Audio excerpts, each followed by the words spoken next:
आज cloud kitchen रो किछि भी ब्लॉग नहीं। आज अच्छी गोटे कुकिंग वीडियो। तो एटा होची बनेबा में चिंगुड़ी सुकुआ को। तो परिबारे मु जोटा नेची सेटा होची कोबी आलू बैगण। कोबी जगार आपण मैंने एठी बहुत लोग मूला भी नियंती। आपण मैंने चाहले ताको भी नहीं पारिबे। मो पाखरे मूला नहीं तो मु कोबी ही ऐड कर देछि। तो सबु को आगे हमें सेलो फ्राई करनबा।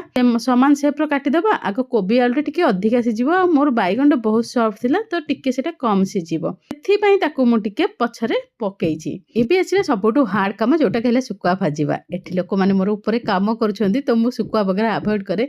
किंतु एटा बहुत दिन रु सुकुआटा रखा आइतिला आ जेहेतु तेने मु कहले जेटा तरकारी हमें बनै दबा। सुकुआ हेले कोन हो आपण माने मो स्टाइल रे थोड़े ट्राई करंतु निश्चिंत भाबे हाथ चाटिकी खाइबे।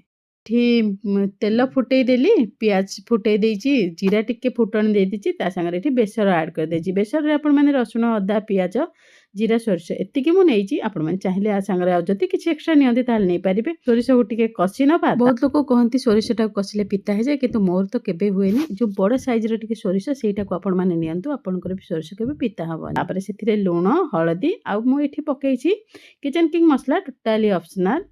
आपण माने चाहिले पकई पारिबे। तापर टमाटर पकई देछि। टमाटरटा सॉफ्ट हे गला परे मसला तेल ऊपर को उठी आसिला परे देखि पारथिबे सब तक परिबा पकई देछि जो तो भाजी की रखिथिली। तापर चिंगुड़ी सुकुआटा को मु पकई देछि। सर्व कला बेल को जणा पड़ले कि इथरे पानी अधिक अछि तो पछरे आकु आमे टिके आउ कुक करि नबा।